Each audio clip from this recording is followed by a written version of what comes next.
In the first episode of this build series, I painted the body in yellow and added a lot of the gloss black components. Now, I mentioned in that video that there were still a lot of flat black components that were needed to be added as well, but those were supposed to be done at a later stage, as those were not supposed to be gloss black, but like I said, flat black. And after letting the body cure for a couple of days, it is now time to do those. So I again started masking off the entire body in order to get it ready for those parts to be painted. Now, since this is a Civic Type R, and a lot of them have a red pinstripe down the bottom, but there are no decals included, I needed to paint those on myself. So before I could start on the flat black, I first needed to do the red base for that pinstripe, and then mask those pinstripes off as well.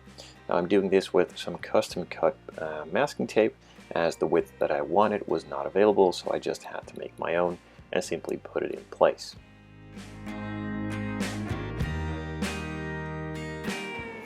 With the masking now down on all of the red areas for that pinstripe, I could then carefully move on to applying super thin coats of the flat black for the rest of the trim to be painted in that black to simulate the plastic color that the actual trim has in the real cars. I let it cure for a couple of minutes and then carefully started removing the masking.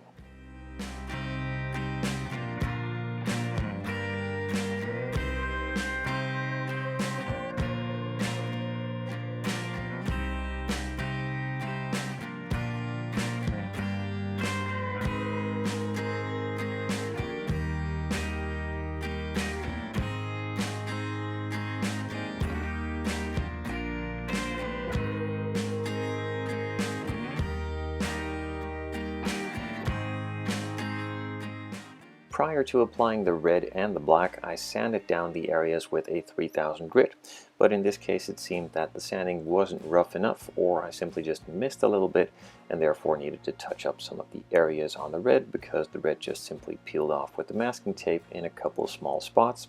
So it simply was masked off again, sanded down with a 3000 grit again, and then I carefully applied some more red to the areas that needed it.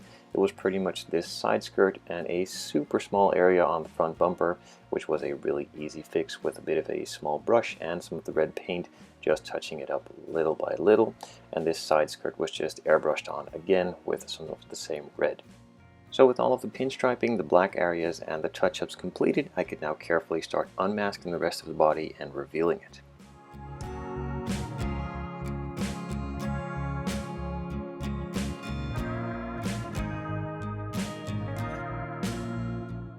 On the areas around the wheel arches, I was a bit sloppy with the masking intentionally, as it's a lot easier just to clean it up with a little bit of lacquer thinners on top of the clear coat than to carefully have to mask all of those areas off meticulously at the same time as the rest of the body, so a bit of cleanup was needed on those.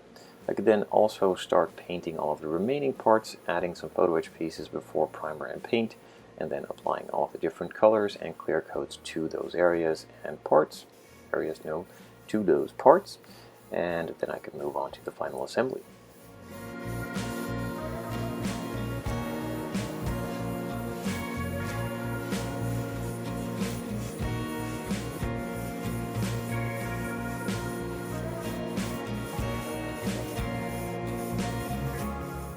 If you've seen the last episode where I finished the interior, I did a quick mock-up at the end assembling the interior, and that was actually incorrect. As I mentioned there, the dashboard and door panels do not need to be glued to the interior itself. They actually needed to be glued into the body before inserting that interior tub underneath and sliding that in.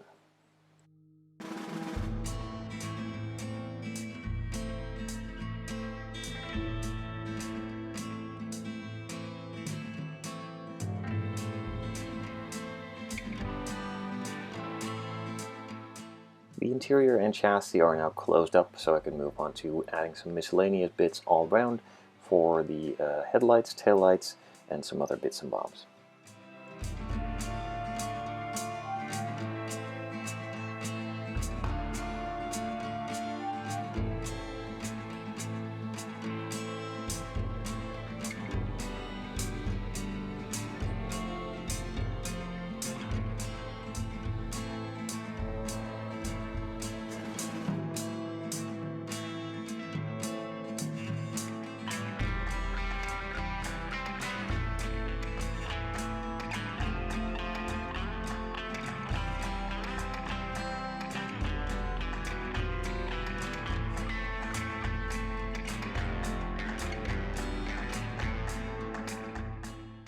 The incredibly wheel mounting system has now been installed, but before moving on to the rest, I wanted to give all of the photo etch pieces for the disc brakes a bit of a sand just to make them a little more realistic and not look as clean and smooth and unused.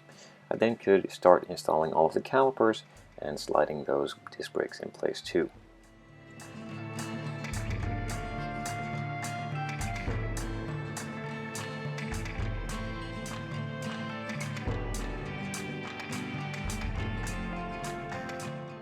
The braking system has now been installed all around, so the wheels could then be glued in place too.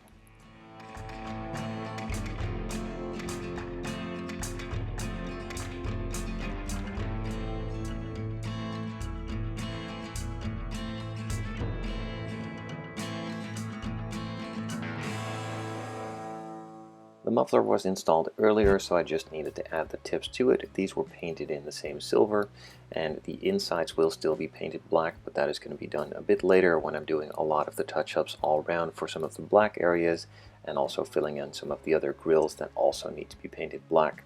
And then we're finally to the part I dread most on all these alpha model and resin model kit builds that I do, and that is the clear parts, or specifically the windows. The side windows on this one were pretty okay. They fit in nice and tight and simply just snapped in place with a little bit of help from a pushing fingernail, but the front and rear windows were a nightmare as usual, as they need to be bent in all sorts of shapes and tight angles that the plastic really doesn't want to do. Now the front one isn't all that bad. You just align the top section and the sides, and then the bottom section is what it is. But the rear one was a bit of a failure from alpha model, if I might say, as the top section fit in fine, the sides were okay, but then the bottom piece needed to be bent downwards a lot, and that angle wasn't really what the plastic wanted to do, so it started shaping and bubbling in all other areas that I didn't want it to do. Luckily, two spoilers will cover it up mostly, but in this case I really hate the window system that Alpha Model supplies with these kits, as it's simply not suitable for these kinds of shapes to be bent into, and therefore I'd much rather see some vacuum formed parts, or maybe even some cast clear parts. Even though the clarity isn't really as good as these ones, I still prefer that rather than having a non-fitting part, so to speak. But nonetheless, with those spoilers covering it up, it is mostly okay, but still, these suck. Absolutely suck. With that out of the way, I'm moving on to some other parts in the meantime for the clear parts on the front and the rear. These were painted in black and then clear red, and then simply just glued in place. So like I said earlier, the exhaust tips on the inside will be painted black. At this point, I'm doing that to some of the grills and other areas that needed a tiny amount of touch-up, and also just simply parts that needed to be painted black that weren't already.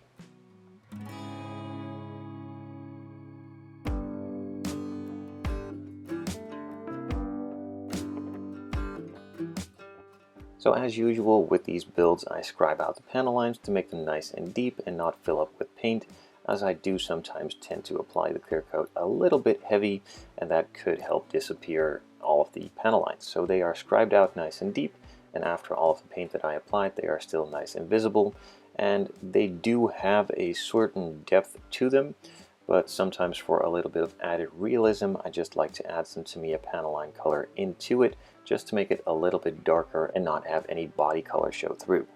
With that said and done, that finishes off this build. It is a nice quick one as usual with these Alpha Model kits. A super nice kit apart from the clear parts on the rear and the front that I mentioned, but overall I still really enjoy building these kits. They are on the expensive side, but they also offer a unique selection that can't be found elsewhere.